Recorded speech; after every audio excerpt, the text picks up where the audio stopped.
After having understood what equilibrium is, after having understood that it is dynamic, we come to understand the mathematics part of it. Okay? We'd like to know what are those concentrations at equilibrium if we start with something. Okay? Or is there any relationship between the equilibrium concentrations, or are they related to their initial concentrations, or what are the conditions that I should be using so that I can push the equilibrium to one side or the other. Okay, because after all we are dealing with chemistry and we'd like certain products to get formed from certain reactants, correct?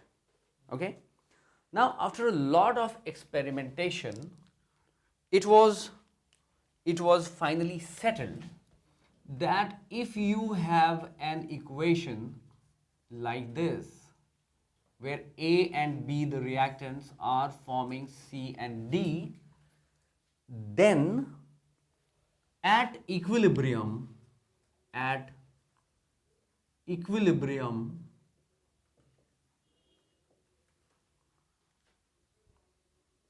the expression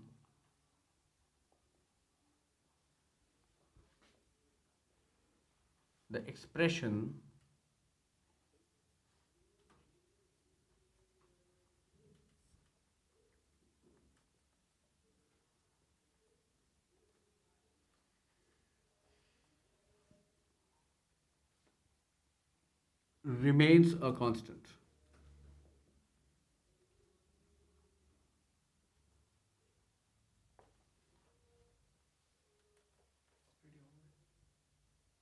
It is pretty obvious.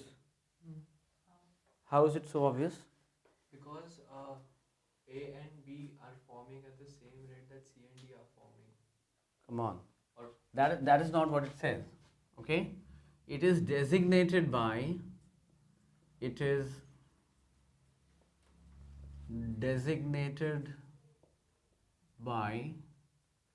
the term K. Okay? The term Kc, and that is equal to this.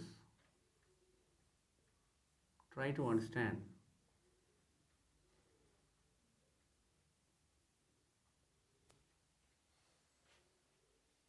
Why is it such a wonderful expression? You start with whatever concentration you want. Okay? You start with say 1 mole of N2 or maybe 5 mole of H2, but finally when you calculate the NH3 upon N2 into H2, you'll find this to be the same for all the cases. Okay, for all the cases. Fine, at a given temperature.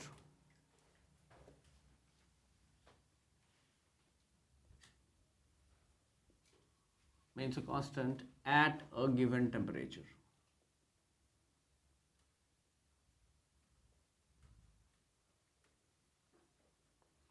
It is not so obvious as you people feel. It is not for one point. Obviously, when everything has stabilized, this will have some value.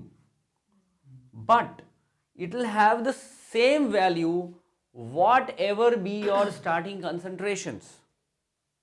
Understand? Whatever be your starting number of moles, finally when they settle, this will be a constant. Okay, you get the point? This will remain a constant for all cases. Okay, for all cases. We'll soon see that with an experiment. Fine, we'll soon see it with an experiment. Hold on.